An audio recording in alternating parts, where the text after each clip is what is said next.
Olá, bonitos, tudo bem com vocês? Você que mora num centro urbano, já pensou em fugir da cidade?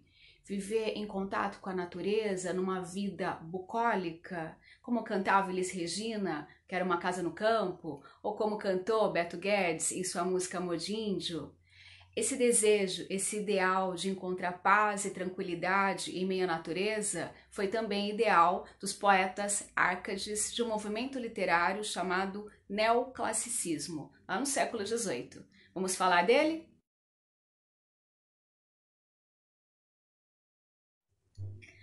O neoclassicismo, ou arcadismo, como é chamado esse movimento do século XVIII, está associado a um retorno à razão, como foi o século XVI. Ou seja, o cientista olha para o céu e se pergunta sobre a configuração das estrelas. O filósofo se questiona sobre o direito privilegiado da nobreza a uma vida cheia de mordomias. Vamos vivenciar agora um momento que vai dar ao século XVIII o nome de século das luzes, ao surgimento dos iluministas, e há um desejo por parte da produção literária de se viver em contato com a natureza, fugindo desse ideal de vida aristocrática tão comum no século XVII, quando a gente viu o barroco. Ou seja, estamos agora num outro momento de volta ao racionalismo que vai permear a produção artística do século XVIII. Mas para entender por que o homem está às voltas com o racionalismo mais uma vez, é preciso compreender o contexto histórico. Vamos falar sobre ele? Como vimos, a estética barroca sofreu forte influência da tensão religiosa desencadeada pela Reforma Protestante. Superado o momento da reação católica mais violenta, com o reaparecimento do Tribunal do Santo Ofício, a Inquisição, e da perseguição dos hereges, o fim do século XVII testemunha o início de uma importante mudança de mentalidade. A partir das descobertas do físico Isaac Newton sobre a gravitação universal e sobre o movimento dos corpos, a pesquisa científica, como forma de compreender e explicar o funcionamento da natureza, ganha forte impulso. O ser humano recupera aos poucos seu desejo de encontrar explicações racionais para os fenômenos que observa à sua volta. As ameaças de condenação eterna e a necessidade de subordinação absoluta ao poder divino perdem força. No início do século XVIII, pensadores e cientistas já haviam determinado novos rumos para o pensamento humano e, com isso, começam a redefinir também os padrões da produção cultural do século XVII. O reinado da fé foi substituído pela crença na racionalidade. Grandes filósofos como Descartes, Voltaire, Diderot, Rousseau e Montesquieu adotam a razão como parâmetro para analisar as crenças tradicionais, as opiniões políticas e a organização social. Para eles, a razão e a ciência seriam os faróis que guiariam o ser humano para longe do obscurantismo e da ignorância que haviam predominado em séculos anteriores. A razão é metaforicamente apresentada nesse momento como luz interior. Essa postura, que valoriza o conhecimento científico e racional, foi definida como iluminista. Como a gente pode ver, o homem supera a tensão religiosa vivenciada na produção artística do movimento anterior, o barroco, e agora está sendo guiado pelos faróis do conhecimento. E é nesse contexto que vai nascer o conhecido iluminismo, ou seja, um conjunto de tendências filosóficas que serão publicadas num livro chamado de Livro dos Livros, que é a enciclopédia coordenada, organizada por dois filósofos franceses, o D'Alembert e o Diderot. Mas o que esse racionalismo do século XVIII tem a ver com o ideal de se viver em contato com a natureza presente na produção literária do arcadismo? Para isso a gente precisa entender por que o movimento se chama arcadismo ou neoclassicismo. Se estamos vivenciando um momento de racionalismo, significa que o século XVIII vai retomar um movimento literário, um movimento artístico também racional, ou seja, o classicismo. Por essa razão que o arcadismo é chamado de neoclassicismo. porque é o novo classicismo. Lembra que o classicismo, por sua vez, ele retoma a antiguidade clássica, ou seja, teremos como modelo a produção greco-latina, os ideais greco-latinos associados à verdade, à razão, à verossimilhança, à natureza. Lembra disso? Bom, agora por que é arcadismo? Porque retomando o modelo greco-latino, vamos estar às voltas de novo com a mitologia. Na mitologia, na Grécia Antiga, no centro de uma região chamada de Peloponeso, havia a Arcádia, que é uma região montanhosa em que é habitada por pastores, por ninfas, que associavam o trabalho à produção poética, que viviam cantando e viviam em contato com a natureza, num ambiente como se fosse um paraíso rústico, ou seja, na mitologia, a Arcádia tem a ver com essa vida bucólica. Por essa razão, o movimento que resgata o classicismo, logo, resgata o modelo greco-latino, vai adotar a Arcádia como um símbolo da produção literária do neoclassicismo. Assim, o neoclassicismo também vai ser chamado de arcadismo. É por isso que os autores do movimento, os poetas do movimento, eles vão estar associados à imagem de pastores, ou seja, pastores no sentido de ter um rebanho de ovelhas ou de ter um rebanho de gado. O pastoralismo é um aspecto artificial da produção Arcade. Qual é a intenção dos autores? É eliminar qualquer diferença social. Vamos lembrar que estamos falando de um momento, de um contexto histórico que está ligado aos ideais da Revolução Francesa, de liberdade, igualdade, fraternidade, ou seja, de eliminação de diferenças sociais. É um momento de busca pela igualdade social. Assim, os pastores vão usar essa imagem do pastoralismo, ou seja, cada autor irá adotar a imagem de uma figura mitológica ligada ao pastoralismo, ligado à natureza, para poder eliminar qualquer diferença social, para que não fique evidente a sua origem nobre ou sua origem plebeia.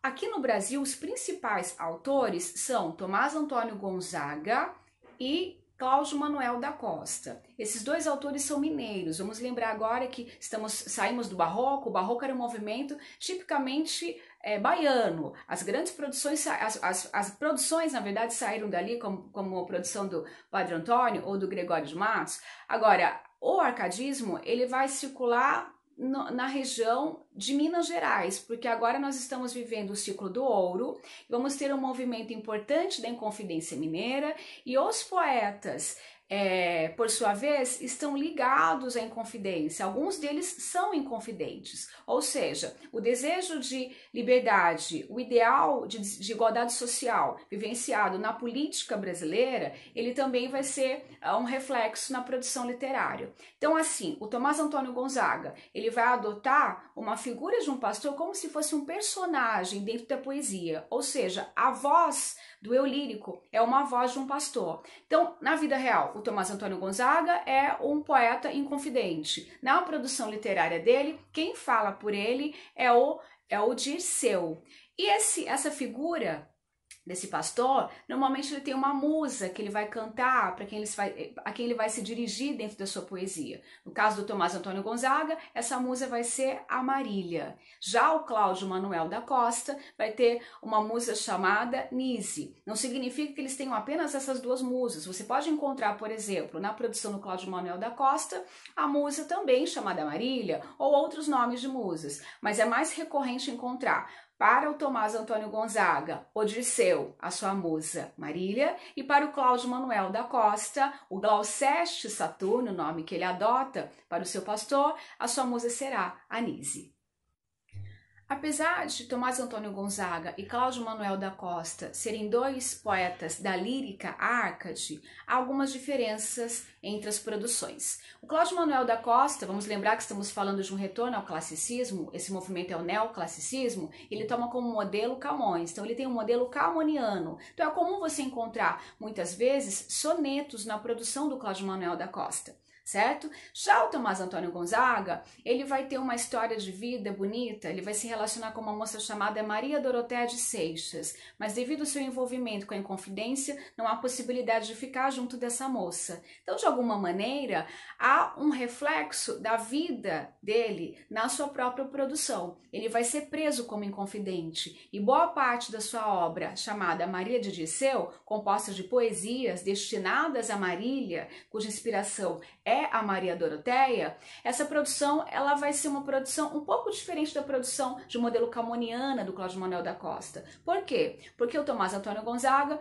ele vai derramar um pouco sobre a sua produção um certo sentimentalismo. Não significa que ele seja um produtor agora, né, da estética romântica, não é isso. Mas ele está num período ali de transição, digamos assim. Ele está caminhando, abrindo o caminho para uma produção mais sentimental. Você percebe as angústias deste homem preso, né, preso em Minas Gerais como inconfidente, essa angústia expressa nas suas poesias dirigidas para Marília. Então a obra ela tem uma divisão. Há aquela parte em que ele vai convidar a Marília para vivenciar com ele uma vida tranquila em meio à natureza, e há aquela parte que ele já está preso, o poeta já está preso, e então o seu pastor, o Dirceu, vai reclamar da angústia, vai expressar, na verdade, a angústia que está sendo vivenciada ali dentro do cárcere. Vamos conhecer alguns dos poemas desses dois autores? Destes penhascos fez a natureza, o berço em que nasci. Oh, quem cuidara que entre penhas tão duras se criara uma alma terna, um peito sem dureza. Amor que vence os tigres por empresa, tomou logo render-me. Ele declara contra o meu coração guerra tão rara, que não me foi bastante a fortaleza. Por mais que eu mesmo conhecesse o dano a que dava a ocasião minha brandura, nunca pude fugir ao cego engano. Vós que ostentais a condição mais dura, temei, penhas, temei, que amor tirano, onde há mais resistência, mais se apura. Eu, Marília, não sou algum vaqueiro que viva de guardar alheio gado, de tosco trato, de expressões grosseiro, dos frios gelos e dos sóis queimado, tenho o próprio casal, e nele assisto. Dá-me vinho, legume, fruta, azeite. Das brancas ovelhinhas, tiro leite, e mais as finas lãs de que me visto. Graças, Marília bela, graças à minha estrela. A imitação dos gregos, os clássicos, gregos e latinos, fez com que os autores da lírica Árcade, do neoclassicismo, retomassem algumas expressões que evidenciam o ideal de vida bucólica, ou seja, o bucolismo de seus pastores com seus rebanhos. As 5 principais expressões que vão evidenciar esse ideal de vida em contato com a natureza. Vamos ver quais são? A imitação dos clássicos gregos e latinos retoma temas que expressam algumas filosofias de vida características do mundo antigo. Os temas mais retomados são Fugere Urbem, que significa fuga da cidade, da urbanização, afirmação das qualidades da vida no campo. O outro seria a Áurea Mediocritas, literalmente significa mediocridade áurea, ou seja, mediocridade dourada. Simboliza a valorização das coisas cotidianas, simples, focalizadas pela razão e pelo bom senso. Um outro seria o locus amoenos, caracterização de um lugar ameno, tranquilo, agradável, onde os amantes se encontram para desfrutar dos prazeres da natureza. Um outro tema latino é inutilia truncati, significa cortar o inútil, princípio muito valorizado pelos poetas árcades que se preocupavam em eliminar os excessos, evitando qualquer uso mais elaborado da linguagem. Por trás desse princípio estava o desejo de separar o bom do defeituoso, a fim de garantir que os textos literários se aproximassem mais da perfeição da natureza que pretendiam imitar. Um outro e último tema é o carpe diem, cantar o dia ou aproveitar o dia. O mais conhecido dos temas desenvolvidos por Horácio trata da passagem do tempo como algo que traz a velhice, a fragilidade e a morte, tornando imperativo aproveitar intensamente o presente. Porém, nem só de poesia lírica viveu o arcadismo no Brasil. Houve também a poesia épica. Vamos lembrar que estamos falando de um movimento chamado neoclassicismo, ou seja, vamos retomar o modelo camoniano na produção épica. Camões escreveu sua grande obra épica chamada Os Lusíadas, publicada em 1572. Então nós teremos dois produtores de épica no Brasil. O Basílio da Gama, que vai escrever uma obra chamada O Uraguai, não confunda com o Uruguai, certo? Que esse nome tem a ver com a origem indígena. E temos uma outra produção escrita por um frei chamado José Santa Rita Durão, que é o Caramuru.